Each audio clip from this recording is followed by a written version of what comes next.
بسم اللہ الرحمن الرحیم۔ ایک بہت سادہ سا سوال ہے۔ اگر اللہ ایک ہے تو قرآن میں اللہ بار بار یہ کیوں کہتا ہے کہ ہم نے پیدا کیا، ہم نے نازل کیا، ہم نے بھیجا، ہم لوٹائیں گے؟ تو اگر اللہ ایک ہے تو قرآن میں ہر جگہ اللہ کے لیے واحد یا سنگولر کی ضمیر یا پرونون میں کیوں نہیں استعمال ہوئی؟ کسی جگہ میں اور کسی جگہ ہم کیوں استعمال ہوئی؟ کبھی قرآن میں اللہ کہتا ہے اننی ان اللہ، بے شک میں ہی اللہ ہوں، اور کبھی کہتا ہے انا نحن نزلنا الذکر، بے شک ہم نے یہ ذکر نازل کیا۔ تو آخر قرآن کا خدا میں ہے یا ہم؟ اور کیا یہاں واقعی کوئی کنٹراڈکشن یا تضاد موجود ہے؟ فرض کیجئے کہ کسی کتاب میں ایک جگہ لفظ ہم آیا، صرف اس لفظ سے کیا آپ فوراً یہ فیصلہ کر سکتے ہیں کہ بولنے والے کئی افراد ہیں؟ نہیں، پہلے کانٹیکسٹ یا سیاق و سباق دیکھا جائے گا، زبان کا یوسیج یا استعمال دیکھا جائے گا، اور سب سے بڑھ کر یہ دیکھا جائے گا کہ جو سپیکر ہے یا متکلم ہے اس نے اپنی آئیڈینٹی یا شناخت کے بارے میں اسی کتاب میں دوسرے مقامات پر صاف صاف کیا کہہ رکھا ہے۔ اب قرآن کو دیکھیے، وہ کیا کہتا ہے؟ قل هو اللہ احد، کہہ دیجئے وہ اللہ ایک ہے۔ ایک اور مقام پر کہتا ہے وَإِلَٰهُكُمْ إِلَٰهٌ وَاحِدٌ، تمہارا الہ ایک ہی الہ ہے۔ سورہ النحل میں تو نمبر یا عدد کا احتمال بھی ختم کر دیا، جب کہا لا تتخذوا الہین اثنین انما ہوا الہ واحد، دو خدا مت بناؤ، وہ صرف ایک خدا ہے۔ اور اگر کوئی کہے کہ شاید ہم سے مراد تین الہی شخصیات ہیں، تو قرآن وہ دروازہ بھی بند کر دیتا ہے اور کہتا ہے وَلَا تَقُولُوا ثَلَاثَةٌ، اور آگے جا کے کہتا ہے انما اللہ الہ واحد، تین مت کہو، اللہ صرف ایک معبود ہے۔ تو دو اور تین کے امکانات بھی ختم کر دیے۔ ان آیات سے یہ بات بالکل واضح ہو گئی کہ قرآن کی اونٹولوجی یعنی حقیقت وجود اور ماہیت الوہیت مبہم نہیں۔ خدا کتنے ہیں؟ بالکل واضح طور پہ قرآن نے متعدد مقامات پہ کہہ دیا کہ صرف ایک۔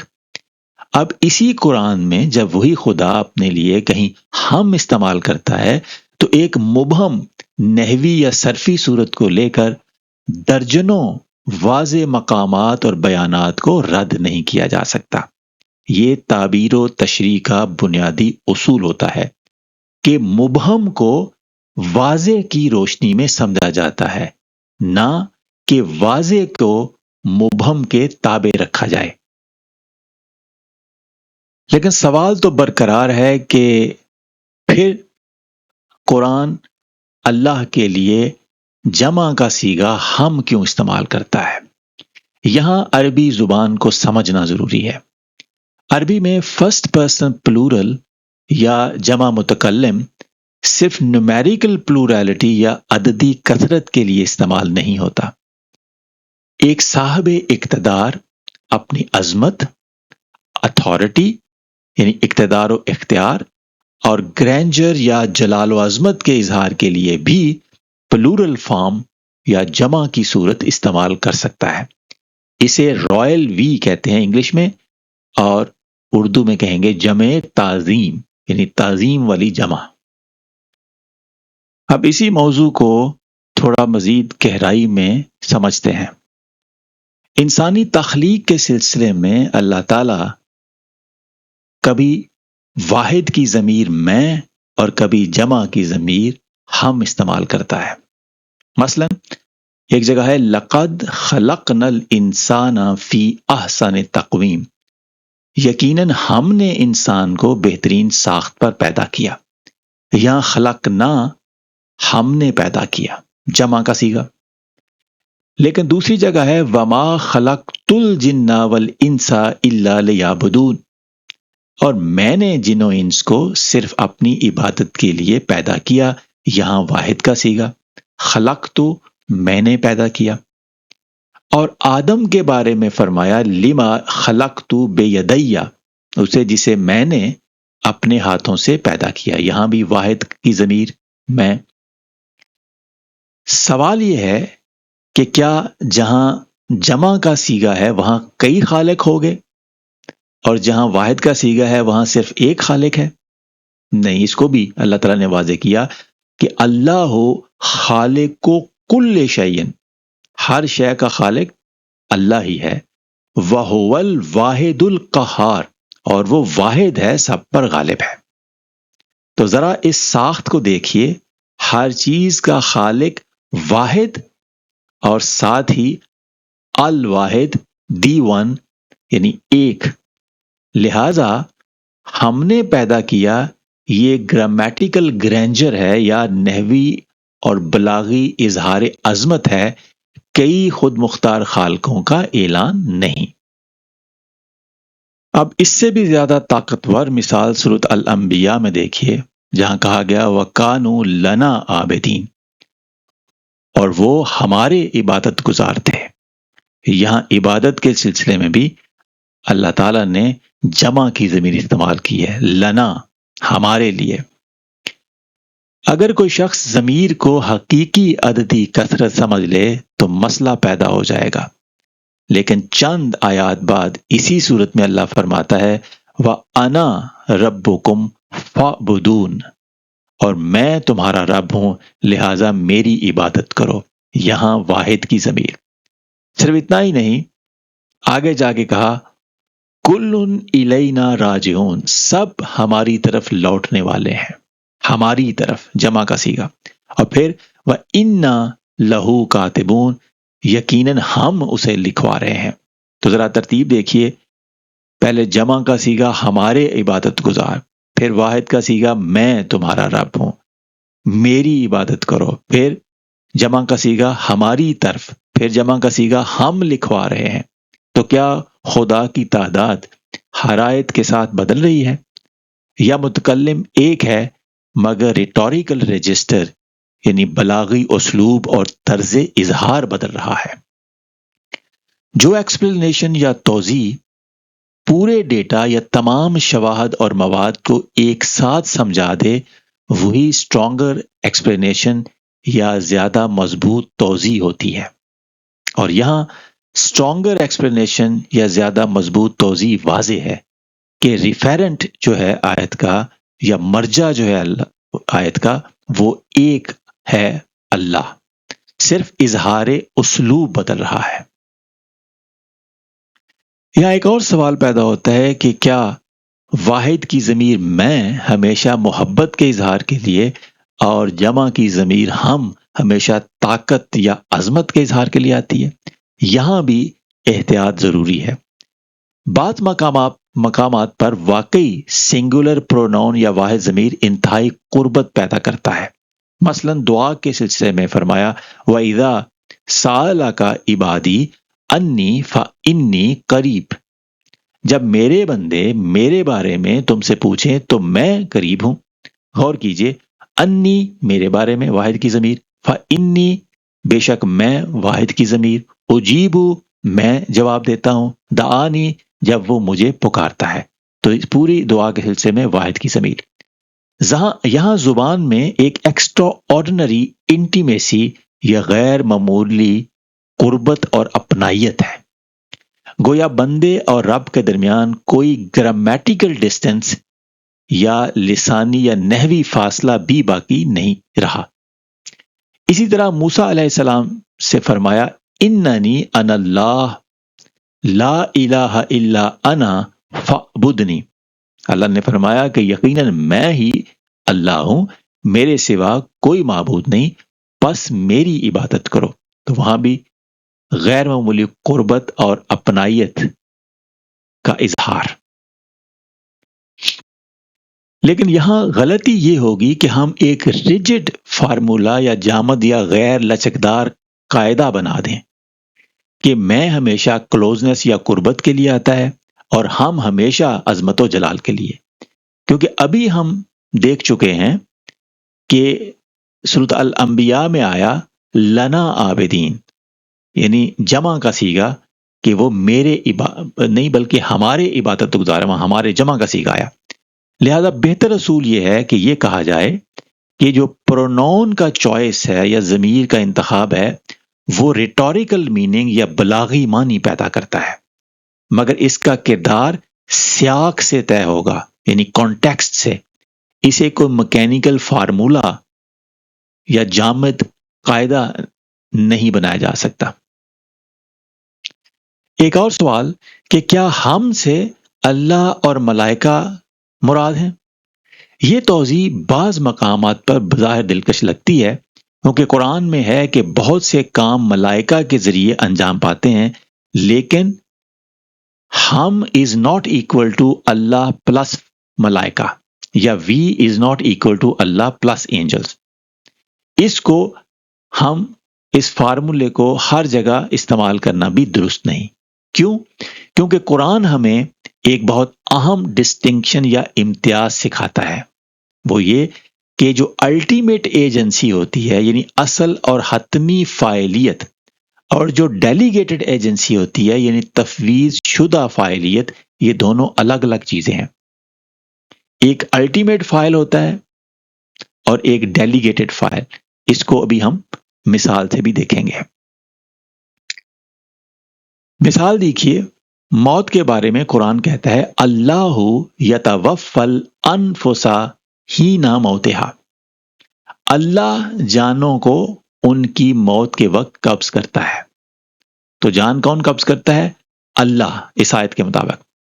لیکن دوسری جگہ ہے یتوفاکم ملک الموت الذی وکل بکم. تمہیں وہ ملک الموت وفا دیتا ہے جو تم پر مقرر کیا گیا ہے. تو اس آیت کے مطابق جان کون قبض کرتا ہے، وفات کون دیتا ہے؟ ملک الموت. پھر تیسری جگہ ہے توفتہ رسلنا، ہمارے ملائکہ اس کی جان قبض کرتے ہیں. تو کیا یہ تین کنٹراڈکٹری آنسرز ہیں، یعنی باہم متضاد جوابات ہیں؟ نہیں، یہ مختلف لیولز آف ایجنسی ہیں، یعنی فاعلیت کے مختلف درجات. نمبر 1، حکم کس کا؟ اللہ کا. نظام کس کا؟ اللہ کا. قدرت کس کی عطا کردہ؟ اللہ کی. تو جو الٹیمیٹ ایجنسی ہے وہ اللہ ہے، اور جو ڈیلیگیٹڈ ایجنسی ہے وہ ملائکہ ہے یہاں پہ. کیونکہ ایکسیکیوشن یا عمل درآمد جو ہے اللہ کے حکم پہ وہ کس کے ذریعے ہو رہا ہے؟ وہ ملائکہ کے ذریعے ہو رہا ہے. اسی لیے قرآن ملائکہ کے بارے میں کہتا ہے وَهُمْ بِأَمْرِهِ يَعْمَلُونَ، وہ اسی کے امر یا حکم سے عمل کرتے ہیں. یہ ملائکہ پارٹنر یا شریک نہیں ہے، وہ کمیشنڈ ایجنٹس ہیں، گویا یعنی حکم کے تحت مقرر کردہ کارندے ہیں. نزول قرآن کے سلسلے میں بھی یہی آرکیٹیکچر یا ساخت اور نظام ہے. ایک جگہ اللہ فرماتا ہے انا نحن نزلنا الذکر، بے شک ہم ہی نے یہ ذکر نازل کیا، جمع کا صیغہ اپنے لیے. لیکن دوسری جگہ کہا قل نزلہ روح القدس من ربک بالحق، کہہ دیجئے کہ اسے روح القدس نے تمہارے رب کی طرف سے حق کے ساتھ نازل کیا. یہاں روح القدس نے نازل کیا. تو کیا جبریل قرآن کا پارٹنر یا شریک ہے، یا کو آتھر ہے، یا شریک مصنف بن گیا؟ نہیں، سورس یا اصل ماخذ اللہ ہے، پیغام یا میسج اللہ کا ہے، کمانڈ یا حکم اللہ کا ہے. جبریل کیریئر ہے، پیغام پہنچانے والا واسطہ ہے، وسیلہ ہے. سورس جو ہے وہ اور چیز ہے اور وسیلہ اور چیز ہے. تو یہاں جو روح القدس ہے وہ ایجنٹ ہے یا کارندہ ہے یا فاعل مامور ہے. تو ایجنٹ یا کارندہ یا فاعل مامور جو ہے وہ حاکم مطلق نہیں بن جاتا. تو یہ قرآن کا ایک اسلوب ہے کہ وہ اپنا کام اس کے بہاف پہ کوئی اور کرے اس کے ڈیلیگیٹڈ ایجنٹ کے طور پہ اس کو بھی وہ اپنے سے منسوب کرتا ہے. جیسے یہاں روح القدس نے نازل کیا اور دوسرے کا کہا کہ ہم نے نازل کیا. تو گویا اصل میں اللہ نے ہی نازل کیا، لیکن واسطے یا وسیلے روح القدس کے نازل کیا. اگر واقعی قرآن کا خدا ہم کئی خداؤں کا اعلان ہوتا تو قرآن کو کیا کہنا چاہیے تھا؟ کم از کم کہیں تو یہ کہتا ہم سب خدا ہیں یا خدا کئی ہیں، یا ان میں سے ہر ایک انڈیپینڈنٹلی یا آزادانہ اور خود مختار طور پر تخلیق کرتا ہے. لیکن قرآن بار بار اس کے بالکل برعکس کہتا ہے، حل من خالق غیر اللہ، کیا اللہ کے سوا کوئی اور خالق ہے؟ پھر کہتے ہیں اللہ ہو خالق کل شیء، اللہ ہر چیز کا خالق ہے. کل ہو اللہ احد، وہ اللہ ایک ہی ہے. تو ایک مبہم ضمیر کو لے کر پورے قرآنک تھیولوجی یا قرآنی الہیاتی نظام کے خلاف کنکلوژن یا نتیجہ نکالنا لنگوسٹک انالیسس یا لسانی تجزیہ نہیں، یہ کانٹیکسٹ اسٹرپنگ ہے، یعنی عبارت کو اس کے سیاق سے کاٹ دینا. پھر سوال یہ ہوتا ہے کہ ترجمے میں ہم کیوں رکھا جاتا ہے؟ ایک اور اچھا سوال ہے. اگر ہم سے مراد ایک اللہ ہے تو مترجم اسے سیدھا میں کیوں نہ لکھ دے؟ کیونکہ ترجمے کے دو کام ہوتے ہیں، ایک ہوتا ہے معنی پہنچانا، اور دوسرا ہوتا ہے جہاں ممکن ہو اس ایکسپریشن یا طرز اظہار کا جو ریٹوریکل ٹیکسچر ہے، یعنی اس میں جو بلاغت ہے یا بلاغی رنگ اور آہنگ ہے، اس کو بھی محفوظ رکھنا. تو قرآن میں نزلنا واقعی نحوی اعتبار سے متکلم جمع ہے. اگر مترجم ہر جگہ اسے میں سے ترجمہ کر دے، میں نے نازل کیا ہم کی بجائے، تو اعتقادی یا الہیاتی غلط فہمی تو کم ہو جائے گی، لیکن قرآن کی بلاغی ساخت جو ہے وہ غائب ہو جائے گی، بلاغت نہیں رہے گی. تو زیادہ دیانتدار طریقہ یہ ہوتا ہے کہ اصل لفظی اور نحوی صورت کا ترجمہ کیا جائے جیسے ہم، اور وضاحتی حاشیے میں یہ بتا دیا جائے کہ یہ عددی کثرت نہیں بلکہ یہ پلورل آف میجسٹی یا رائل وی یا جمع تعظیم ہے.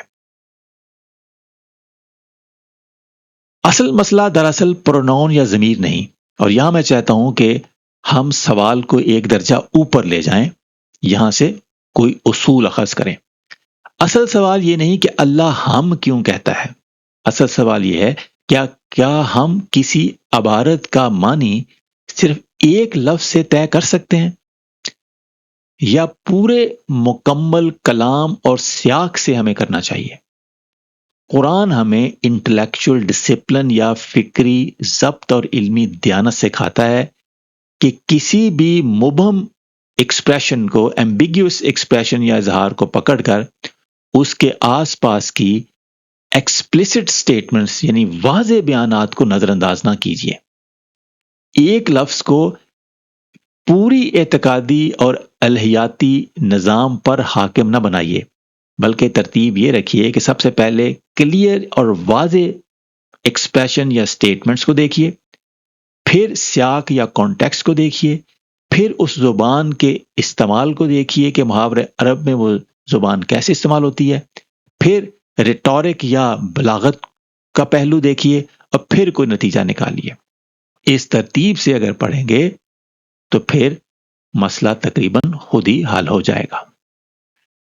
تو قرآن کا خدا ہم کہے یا میں کہے یا اپنے لیے وہ تھرڈ پرسن سنگولر کی ضمیر وہ استعمال کرے، اس کی حقیقی شناخت پروناؤن یا ضمیر سے بدلتی نہیں رہتی. وہ وہی ہے جس نے کہا کل ہو اللہ احد، وہ اللہ ایک ہے. وہی فرماتا ہے اننی انا اللہ، میں ہی اللہ ہوں، اور وہی اپنی شان اقتدار میں فرماتا ہے انا نحن نزلنا ذکر، بے شک ہم ہی نے ذکر نازل کیا. تو پروناؤن یا ضمیر بدلا ہے، خدا نہیں. اسلوب بدلا ہے، توحید نہیں. زبان کا طرز اظہار بدلا ہے، مرجع یا ریفرنٹ نہیں. اور شاید قرآن کی زبان کو سمجھنے کا بنیادی اصول بھی یہی ہے کہ لفظ کو الگ نہ پڑھیے، نظام کلام میں پڑھیے، کیونکہ کبھی ایک چھوٹا سا ضمیر بھی صرف قواعد زبان نہیں ہوتا، اس کے پیچھے ریٹرک یا بلاغت ہوتی ہے، کبھی اس کے پیچھے اتھارٹی یعنی اقتدار و اختیار ہوتا ہے، کبھی اس کے پیچھے کلوزنس یا قربت کا اظہار ہوتا ہے، کبھی اس سے میجسٹی یعنی جلال اور عظمت کا اظہار ہوتا ہے، اور سب سے بڑھ کر یہ سارا کچھ بدلنے سے ایک مکمل انٹرنلی کوہیرنٹ ورلڈ ویو یعنی داخلی طور پر مربوط اور ہم آہنگ تصور کائنات اور حیات ہوتا ہے۔